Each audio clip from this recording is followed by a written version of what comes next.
How are you? Are you in the Christmas mood already? In the holiday mood or not yet? Who needs vacations? Who needs holidays? Yeah! Okay, good morning. I'm Irina, your Creative Mornings host in Lisbon. And I'm very happy to welcome all of you here so early in the morning to this beautiful weather. And I'm very curious to know, who is the first time attendee today? Raise your hand, please. Woo, many people.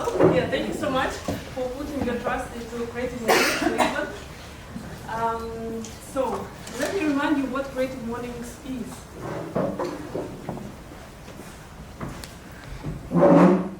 Creative Mornings is a monthly breakfast meetup founded in 2018 by Roth Eisenberg in New York. And the concept is very simple: free breakfast and an inspiring talk, and of course, good quality networking. And as you can see, people love it, right? We now have presence in 223 chapters of 67 countries all over the world. And we also have chapters in Ukraine, in 3 cities, in Kyiv, Lviv, and Odessa. And we are all hurting, our hearts are hurting because of the terrible war that's still going on there. And the headquarters contacted the chapters and got all the contacts, and then they put all the contacts to the website. So you can double check on our website where you can help the people in Ukraine. Or you can come up to me or to the team members and ask how you can help here in Portugal for the refugees who settle down here in Portugal. And all our events are only possible thanks to our partners, thanks to our sponsors. Thank you so much, MailChimp, our global sponsor for marketing. And Daily Coffee, the official distributor of Lalasa Coffee here in Portugal. And then incredible 351 Portuguese startup community and Made of Lisbon for great help with the promotion of the event and for the support. And we should say big thank you to this incredible space, the incredible venue we are in. It's called Growing, and I would like to invite here Joanna. She can tell you a few words about the space and the concept. Good morning. I would also like to welcome you all on behalf of Growing to our amazing rooftop. I'm Ben, I'm the community manager. And we here at Growing, we offer office spaces from 8 to 32 desks. And we also have this amazing space that you can rent. We have here meetups, we have team buildings, Christmas parties, dinners, networking events, anything that you can think about, we can create here. So if you are curious about it, if you have any questions, you can catch me later next to the breakfast or just send me an email and I'll be happy to reply to you. So. Thank you so much, So Joanna. fast! But can you tell us just please, you are only in Lisbon or in other cities? Yes, we do have other cities. Here in Portugal, just Lisbon, but we have Stuttgart, Munich, Cologne, and also Berlin with the same offering. So there's also event space and co-working spaces on some of them. Yeah. Perfect. So if you're there, please visit Growing Spaces. Yeah, thank you. Thank you so much. Okay, so yeah, spaces empowering people and business to grow. Okay, and we are a team of volunteers. We work hard every month to make these events possible. Here we have photographers, videographers, community managers, creative writers. So most of all them are here. So let's give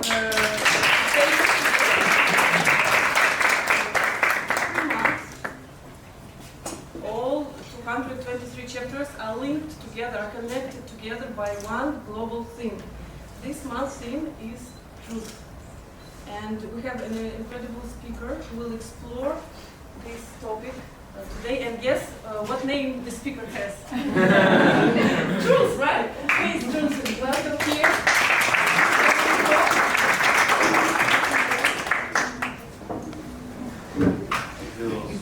Thank you, Irina.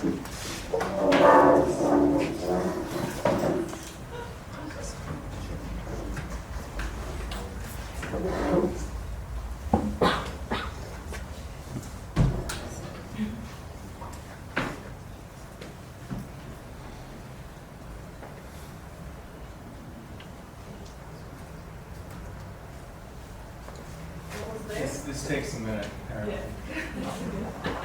How is everyone this morning? Good. Yeah, you look good. You look good. Okay, just very early in the morning, you're just thinking. Takes the ones and zeros a minute to align. So, well, in the interim, what I'd like to do is just have everyone, well, typically the first thing I like to start with is a meditation, a 5-sense meditation. But I think what we'll do in place of that, because you all seem very present, it's about, bringing our awareness and our attention into the room together. But I see everyone's attention and presence is already here. But what I'd like to do, and you were all mingling earlier, but if you could just turn to the person beside you, introduce yourself, just give a name, but I'd like you to also just take a moment to take them in, look them in the eye, maybe take in what they're wearing, and then offer them a compliment about themselves. Something genuine, something reasonable, and appropriate. Can we try that?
Good way to start the morning.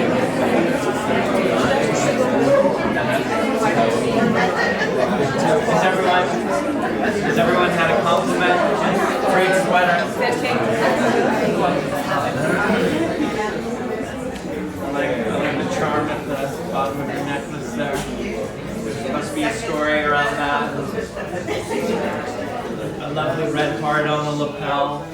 A garage t-shirt. I'm not sure what that means, but I like it. Again, there must be a story there. Red beret, purple scarf. Everyone looks. So, feels good to get a compliment. And it's also a demonstration of something that is an important entrepreneurial attribute, which I will touch on, which is coming up. Okay, so spirituality. Is it crucial? Is it crucial for entrepreneurial success? This is a question. So, what is spirituality? So this is something we'll touch on. Do people, show of hands, or do people feel like they are spiritual beings having a human experience? Do we feel spirited? Okay, good. And the others are skeptics? Maybe not so sure? Okay, we'll see if we can't change your mind. What is success? right? So if spirituality is crucial for entrepreneurial success, how do we define success? And is it the same for everyone? What is it for you? Does anyone want to offer what they feel success is? Like, success for me is feeling inspired every day. Did you have? I think that for me, success is every time that I realize that I'm happy somehow doing whatever. Sometimes I don't know if you think that success can be either a position in a company or have a lot of money, but just realize when I'm happy. Being happy day to day. Okay, we'll touch on that. And then, who are you? That's the question we're all asking, right? And specifically, who am I, and who am I to be speaking about any of this? So let's tackle that. So I'm T.W. Hawk. I wrote this book, How to Succeed on Purpose. It's a book of modern wisdom, inspirational truth for succeeding each and every day of your life. That's the idea, is to feel successful each and every day. Success not being some endpoint or a Google mappable point on a map. We have to chart our own course to success. And there's living principles for doing that I've captured in my book through my life experience. So my journey started with this movie ticket, so to speak. It's not a ticket to Willy Wonka's Chocolate Factory, but it was a ticket to this movie called The Player. I grew up in New York. I always loved movies, loved a well-told story, but never really knew anything about the film business, as an enterprise that you could actually become involved in. So when I saw this movie, it changed everything. Because it follows a character named Griffin Mill, and he is a high-level studio executive, working at a studio, buying pitches, meeting with creative people, trying to put movies together, while trying not to get fired, and also trying not to get arrested, because in the story, he's actually accidentally murdered a writer. So avoid the police, avoid the electric chair, and avoid getting fired. So this immediately changed my life. I transformed everything. You also murder someone. What's that? You also murder someone. I did not murder someone. And as fate would have it, I became an advocate for writers, actually. So not only did I not kill a writer, but I became their #1 advocate. So it was inspiring. I moved out to Los Angeles. This was my first day working as an unpaid intern in Hollywood. I had no connections there. I networked out of my dorm room until I had lined up a job that paid me nothing and demanded 80 hours of work a week. But it was my start. So I became an advocate for writers, finding scripts, reading material, following my own inspirational muse, and I got behind projects that resulted in some Hollywood successes.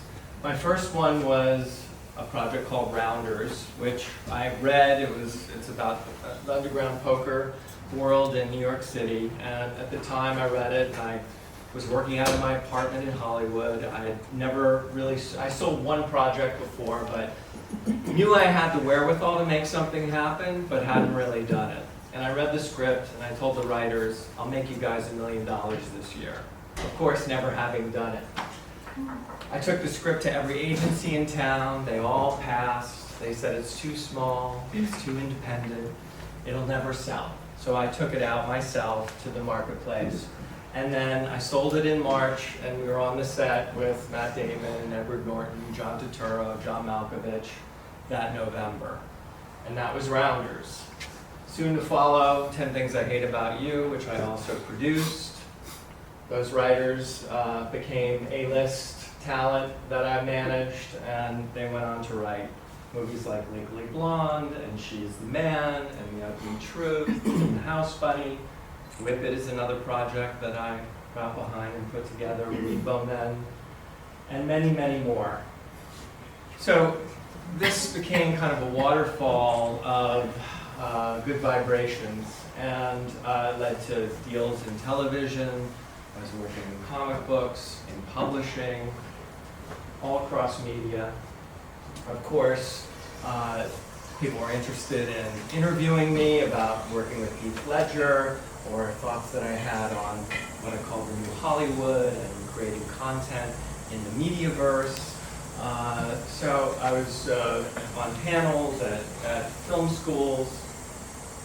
And what occurred to me through this process is, as an entrepreneur, the definition is being a risk taker. A risk taker to effectuate enterprise, a risk taker to capitalize and create value or a business really from nothing except one's own vision. But what occurred to me, being an entrepreneur and following my instincts, it's actually the opposite. Following our intuition isn't risky. It's only risky from the outside. It's a judgment that others make, like, wow, that sounds really risky. I wouldn't do that, or I couldn't do that, or I can't see that vision. But really our biggest risk is not following our intuition. So this insight came to me actually years later, but the best we have is following our own hearts. If you don't follow your own heart, then the best you're doing is following someone else's insight, intuition, or their hearts. And chances are, like most people, they're actually not following their own intuition. They're following what their parents told them, what their boss tells them, what the latest pundit is telling them. And so everyone just ends up following a leader that they don't even know what the source is. So following one's own intuition, one's own inner resources is actually the less risky proposition. So the seeds of what I'm doing now is actually, they were sown in Hollywood. I had a web series. I wrote and produced about 50 episodes. It was called Hollywood Drive and Talk, and essentially I would drive to pitch meetings and agencies and offer little business wisdom in little 3 or 4 minute episodes about driving a conversation in Hollywood. And I'll just give you a little preview. Content engine almost ran over a squirrel.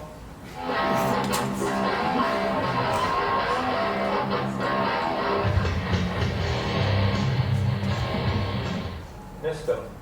I don't know why animals do that. They wait until your car is right on top of them, and then they dart. I think as we go through life and we work so hard to accomplish our goals, or those things that we find or we think will be rewarding, those things we hope will be meaningful, we start to contemplate what it is we're leaving behind. And this episode was actually called Spiritual Legacy. And what I talk about is we have business legacies and wealth legacies and familial legacies. But the thing that really lasts the ages is our spiritual legacy, and how our spirit and the things that we're doing in this life that connect with other people's inner essence, their inner core, their spirit within them, that is what continues to resonate. You could have a business legacy, but for example, like Apple, okay, or Ford. Is Ford going to be around in another 100 years? So you've got, a company that's around for a century, or a wealth that is ephemeral, but really it's our spiritual legacy that's so important. So even while I was in Hollywood, I was touching on this and kind of reaching for these bigger themes. This was my house in Malibu. I was very much living the dream. And then I even got to meet Tim Robbins, who was the star of the movie, the player, that had initiated my entire journey. So, yes, living the dream by any stretch. I had manifested from just being a kid who saw the movie and was inspired to move out to Hollywood with no contacts there. And I went from reading about people in the trades to being in the trades, to having a film deal, to putting movies together, to living the Hollywood dream. And so this got me to contemplate success. And success is externally sought in most cases, right? We seek for financial rewards or adulation, acknowledgement, promotion, compliments or endorsement from our family, from our friends, coworkers, but really it's an internal triumph. So we know when we've done well. Someone can say, wow, you're a huge success, but if we haven't lived up to our own expectations, then we're not feeling successful.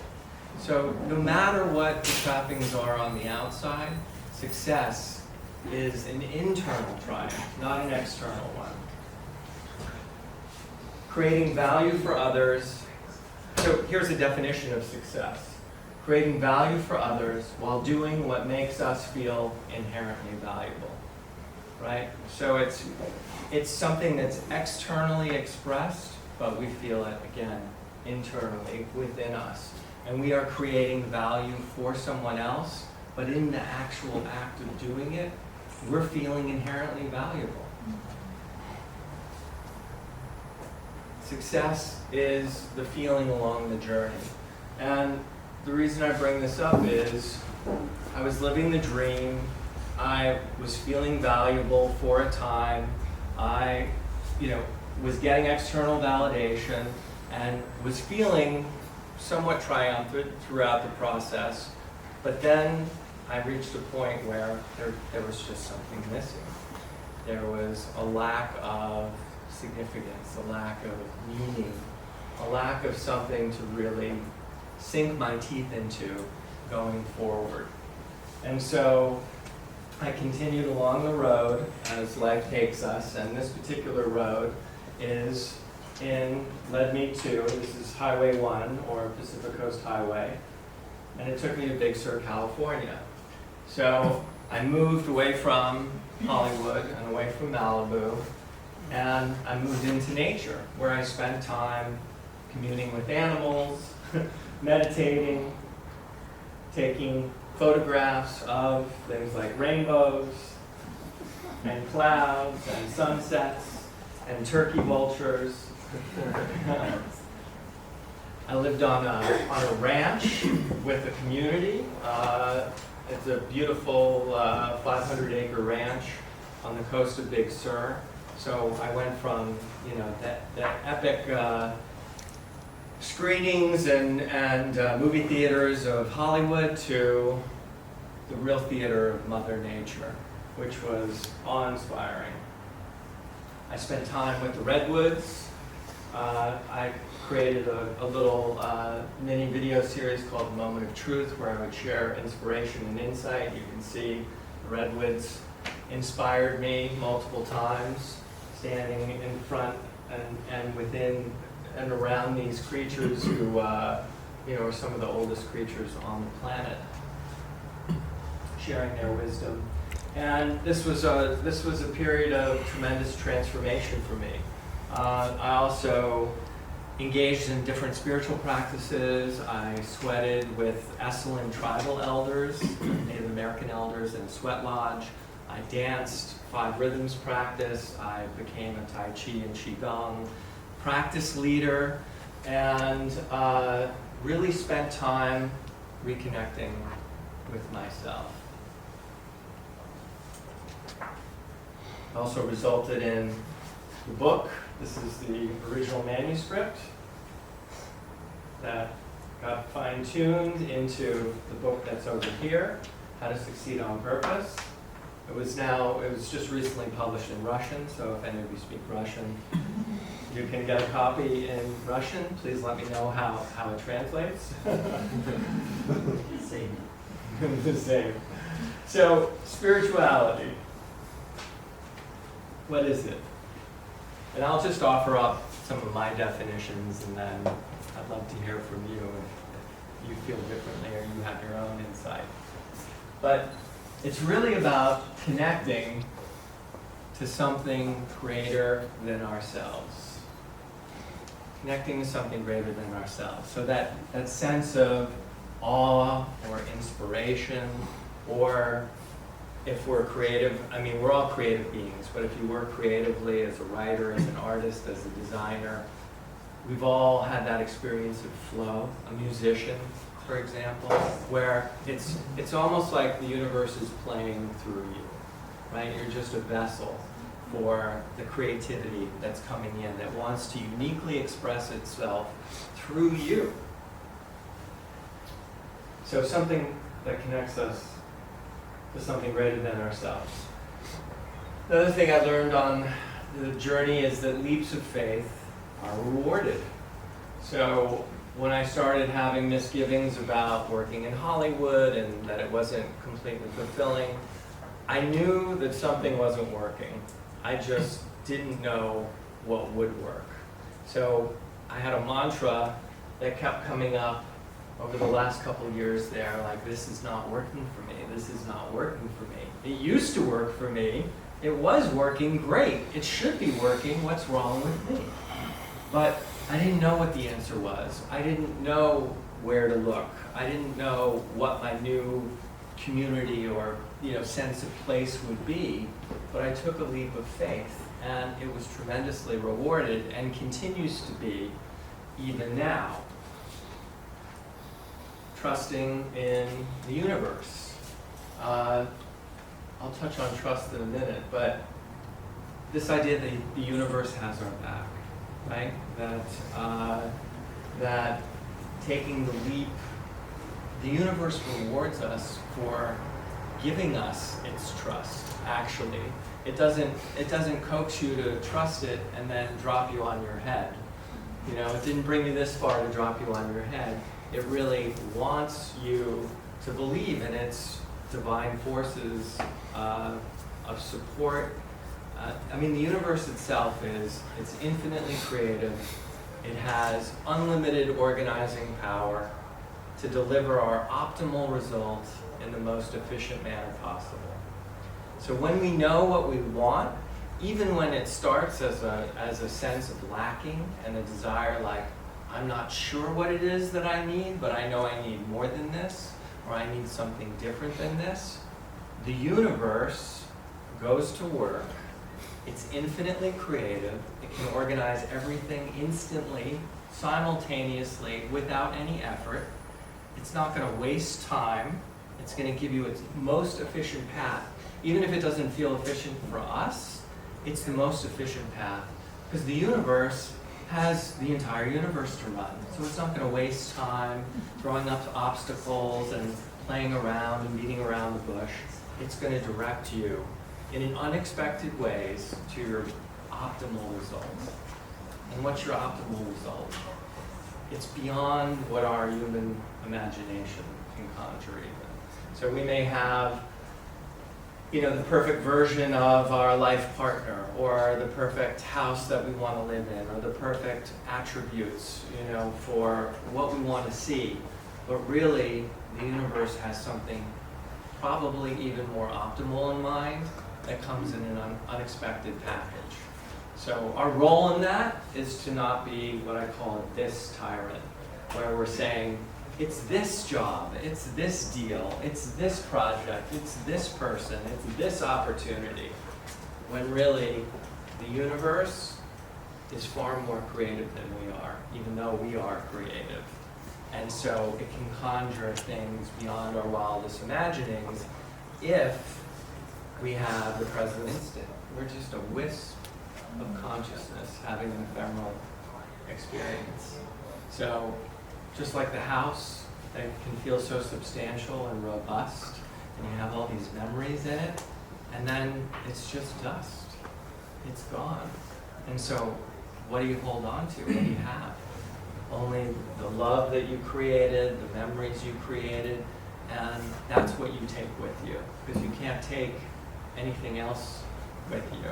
And you know, this is the life journey. It's all about letting go. I think our lives, it is an experience of that, because anything that we're attached to, anything, any of the people, any of the organizations that we dedicate ourselves to, I mean, even this body that we're identify as ourselves, we'll cast it all off. So I think all of life is really about ultimately having experience, but not with a closed hand, having an open palm, because it will all pass. And so living life moment to moment and enjoying this ephemeral experience each and every moment, each and every day, is what it's really about, because we're just a wisp. So was this a sign? Indeed it was.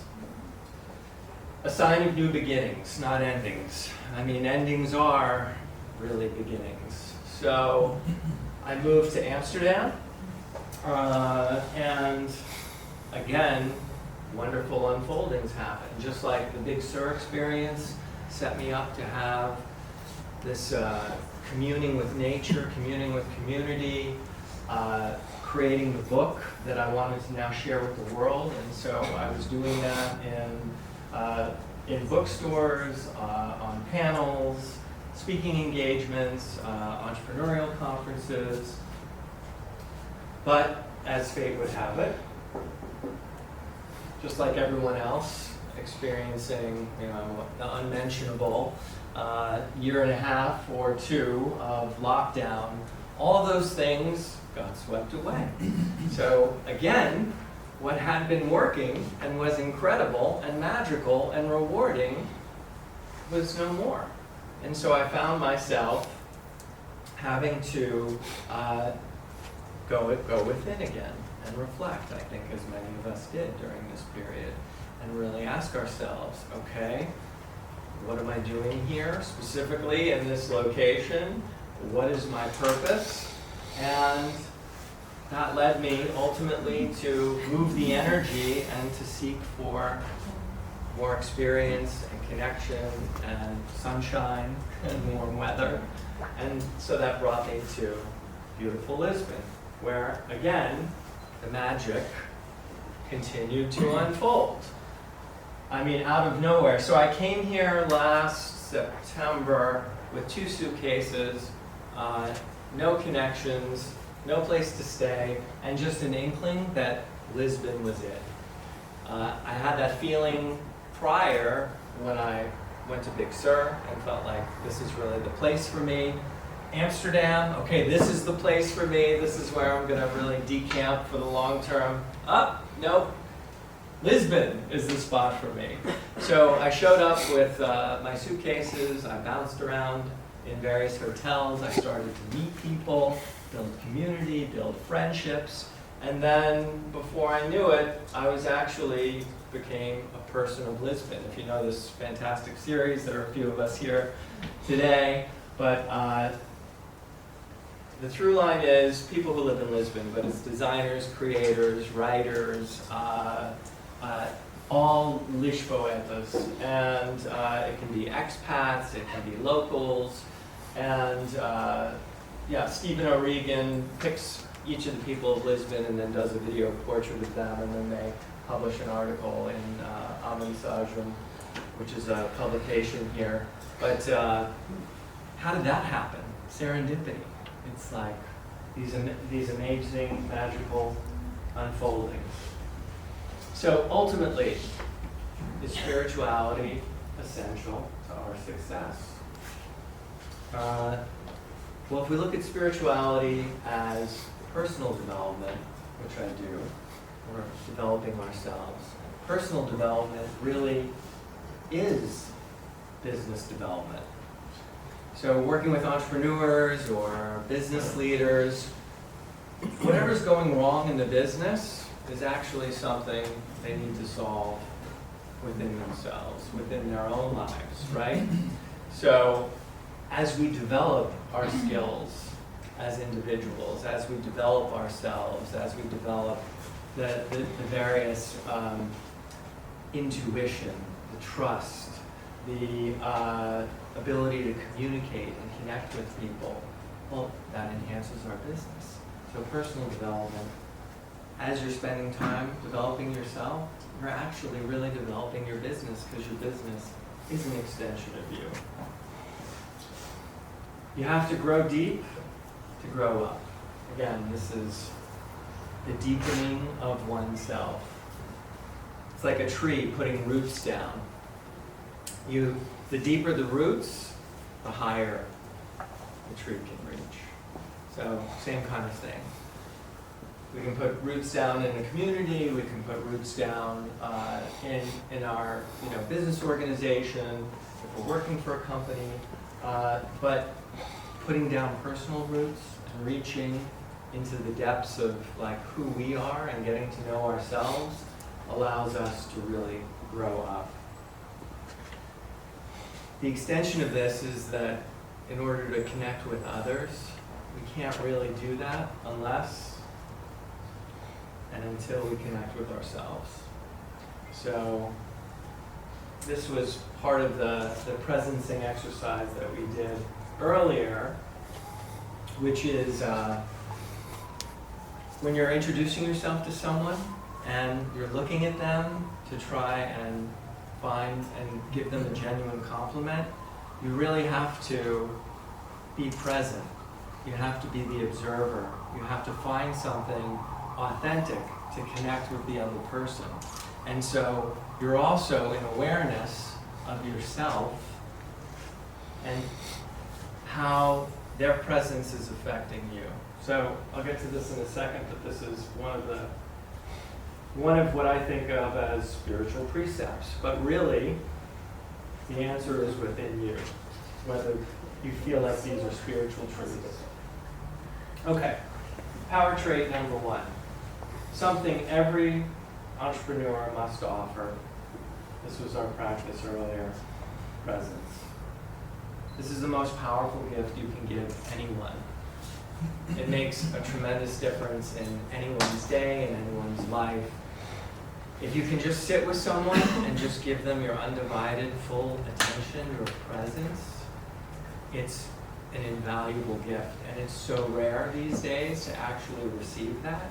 So this I find, and this was acknowledged numerous times in Hollywood and even recently, because I still do business in Hollywood, but just to really listen and be present with someone and connect with them, and not be on your phone, not be distracted, but in the presence and having your full attention on them. This is actually an acting exercise. When actors are really in the scene, it all comes from listening, actually. Performance is enhanced just when they put their attention on the other actor. So if you're listening to what their line, what they're saying, then your line just comes naturally. It's like the right next thing comes up just by being present and listening. So this is what I was saying. Awareness of the self and attention on the other.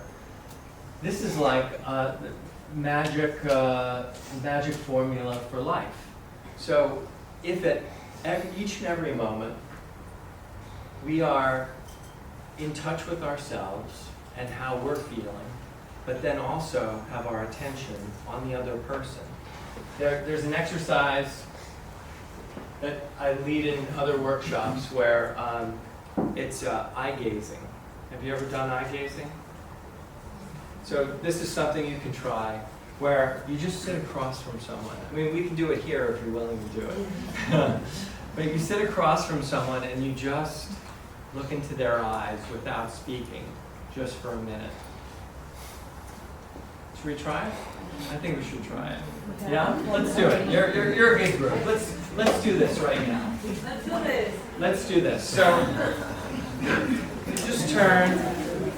So make eye contact. Just hold their eyes. Everybody try and find someone. And just maintain eye contact. Exactly. And so don't speak. Try not to speak. Just sit through the awkwardness. Just so it can feel awkward, it can feel funny.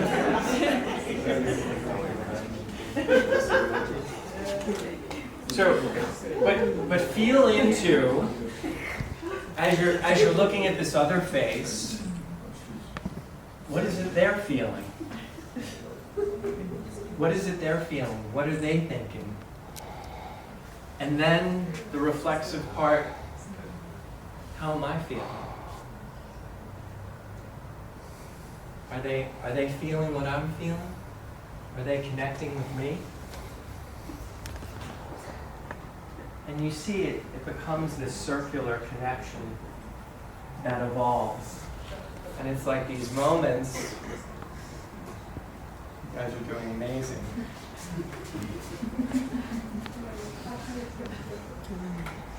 So again, this magic formula, and it's okay if it's awkward and laughter, but it's awareness of the self. How are we feeling within our own being, while our attention is on the other person? So we really can't do both of these things in concert. Okay. Thank you for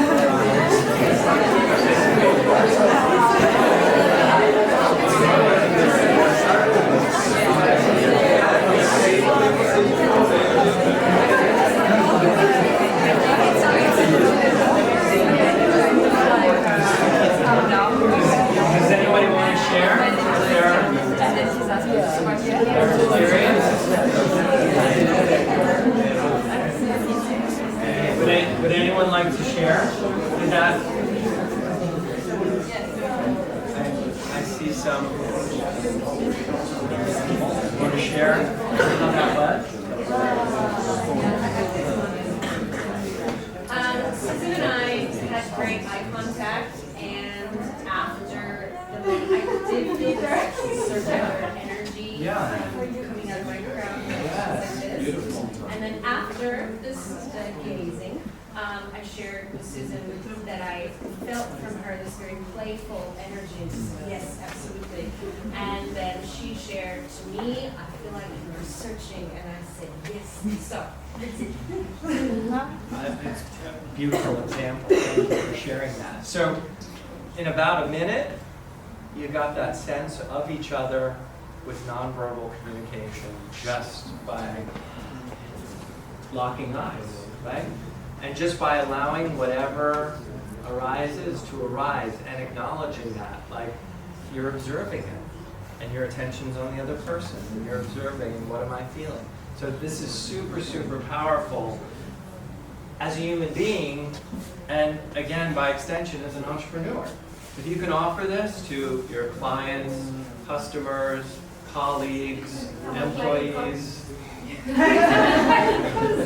Well, so maybe you don't step aside and do eye gazing, but the idea of being present, awareness of your own feelings while your attention is on the other. So how do we get there? By tuning in. Okay, this is another exercise we can do. I think we'll go. Has everybody meditated? Yes. Everyone? Yes? Okay. So this is a very simple meditation, which I'll just highlight. This is usually how I start, but since everyone was already present. But meditation doesn't have to be anything more than tuning into your senses. That's it. Just do a catalog as you sit there. What am I tasting? What am I seeing? What am I smelling? What am I hearing? What am I feeling? And then I like to take it to the sixth sense, which is like, what's the vibe in the room, right? Because every room you go into, every office building, every meeting, there's like a vibe. So is it expectation? Is it excitement? Is it dullness? What is the vibe? So do the sixth sense meditation if you ever find your mind, if you're feeling scattered, if your mind is wandering, to just, again, bring yourself into presence. So that's being in the moment. Sorry, actually, so that's presence. So being in the moment, we all know who this is, right? Richard Branson. So his whole philosophy, why he does anything, why he starts any company, backs any venture, dives in anything, it's all about fun. Will it be fun? Does it sound like fun? Are we having fun? And what is fun? Fun brings you into the moment. You cannot be having fun and not be in the moment. You cannot be laughing and not be exactly where you are. And so this, I think, is his, secret weapon. Because if everybody's having fun, they are with you. They are present. They are in the moment. So fun is another key. And then finally, centering in our awareness. Gandhi had tremendous wisdom, left a huge spiritual legacy. I think he would be like 100 and almost 50 years old at this stage.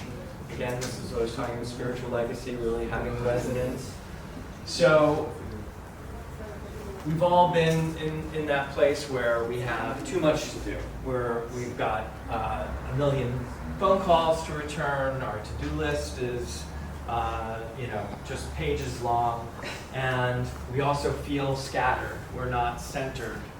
And when we're in that state, we really only have one task. Do we know what it is?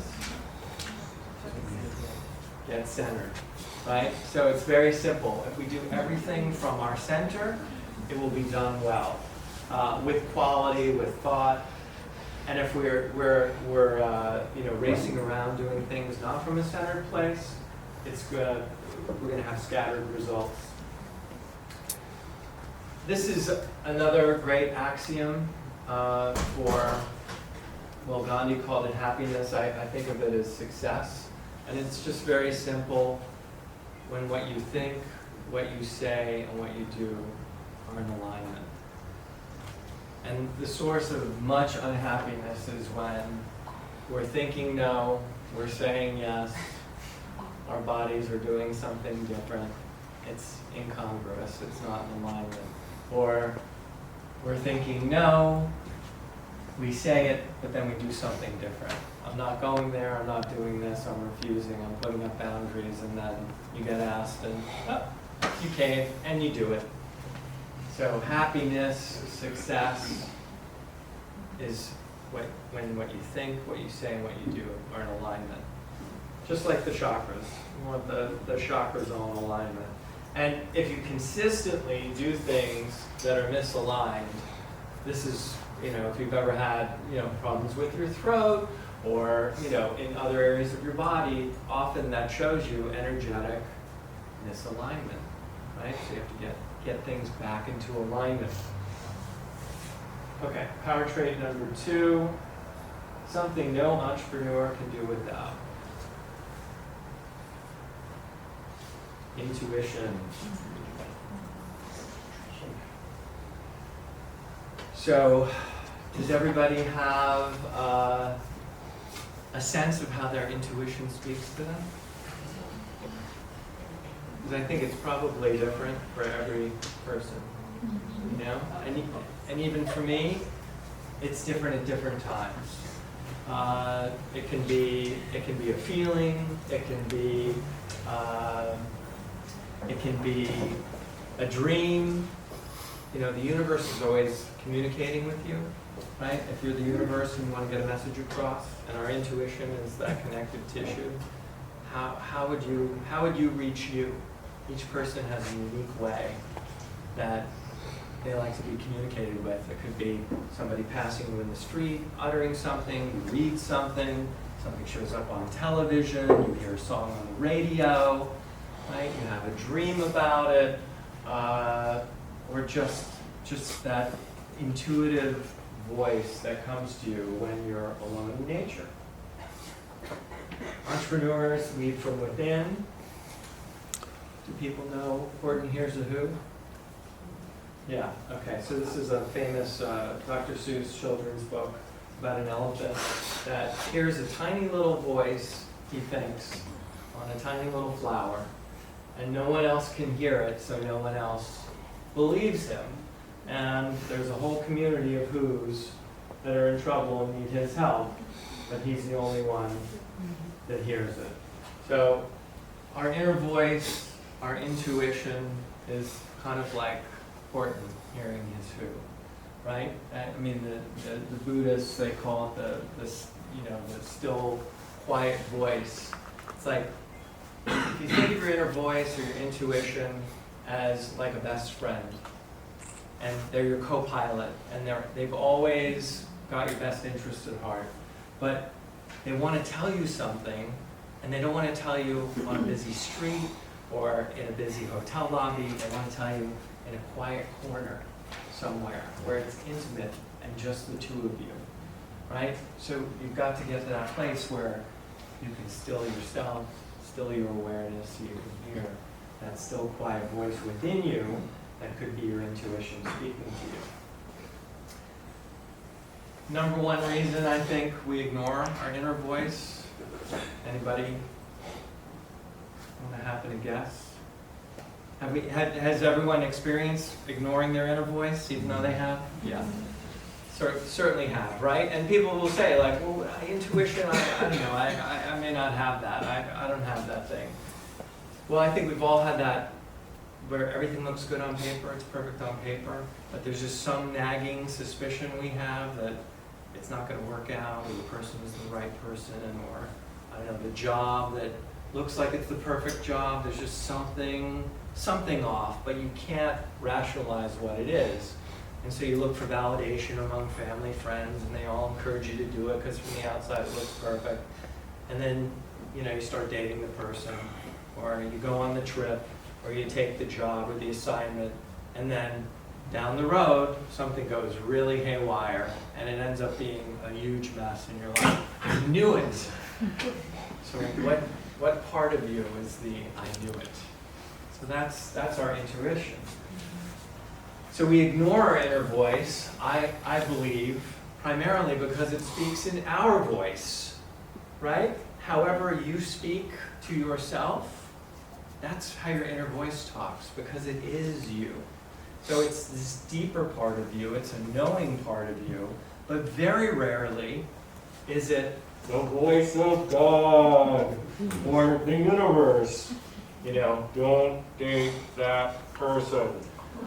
Usually it's your voice, telling you. And so it's easy to ignore as like, oh, this is just chatter, self-talk. So we need to learn to recognize and distinguish what is our inner voice from, the little chattering voice. So we've got to give our inner voice a megaphone, which happens in the story, and so that we can hear it and heed it. Okay. How does your intuition speak to you? How can you enhance it?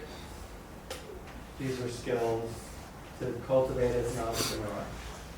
All right, something every entrepreneur must learn. This is really what I think the core of the talk is today. Resilience. Resilience. So we all get pummeled, right, from time to time. We have setbacks, we have disappointments, we have things that don't work out. You could call them failures. So how do we recover from those? What do we take from them? And the truth is, there's always a bulletin in the bruise, right? We may get bruised, we may get pummeled, but there's a message there for us. A greater learning that we can take to turn our setback into a setup. Usually these things that set us back, as I experience, like, okay, Hollywood's not working out anymore. Oh, wow, Big Sur. This is incredible. It was, embraced me with open arms. I had a life-changing experience. And then as the end of the road, there, and I wanted to launch my book. It was like, and now Amsterdam. What could that be? And then that was incredible until it wasn't. And so the setback led to the setup of Lisbon that leads me here to be speaking to you. So setback leads to setup. It's not a pummeling, but a tunneling to success. But first, we need to return to the source, right? In order to restore faith in ourselves. Because that's what resilience really is. It's like you get knocked around, you start to have doubts about what you're doing, your venture, the people around you, how you're going about life. Things are not working as they should or as you would like them to be. So we've got to return to the source, return to faith in ourselves so that we can recover, forgive, renew. Stephen King calls it resilience is a revivifying bounce. So we're reviving and bouncing back. And so this is a question as an entrepreneur. Where do you go to resource yourself? Where do you fill the tank? Where do you go to kind of cleanse the palate and reconnect with yourself? Is it friendships? Is it nature? Is it a pet? Is it something else? Is it exercise? Is it your loved one? So this is your resilience checklist so that you know you can create a list of all the places to go to resource yourself. So we covered 3 power traits, just to review: presence, intuition, and resilience. And through all this, gratitude is really the gateway to so many things in life. It makes what we have enough. It delivers more for us to be grateful for, right? When we're thanking about, we're bringing about new opportunities, new experiences, and the universe is really a show-off. So the more that you acknowledge what it can do and you give gratitude and thanks for what it's showing you, the more it's like, oh, you think that was cool? Try this on for size. And it really likes to up-level what it's doing, like any great host, where you're like, wow, this is an extraordinary glass of wine. Like, oh, well, let me open the premium bottle for you. Let me indulge in all the wonderful things that I can afford you. Gratitude's also a potent practice of resilience. So when we do have our setbacks, like, what are we grateful for? And there are three quick things. It's thanking for what's come our way. Thanks for what's in our way. So even those obstacles that we have to maneuver around or set us forward, giving gratitude for those and the gifts that they are.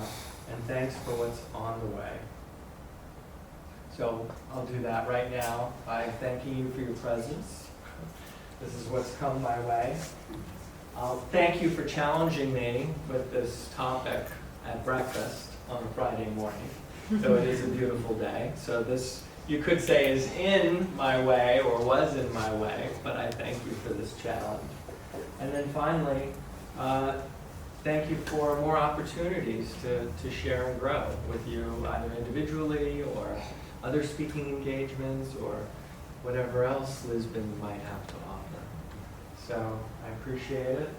And if you're interested, I have a newsletter through Substack called The Algorithm of Truth, and I talk about different principles like this, success principles for life, spiritual principles, podcasts, video. I publish the talks like these. And then the Circle of Truth is a WhatsApp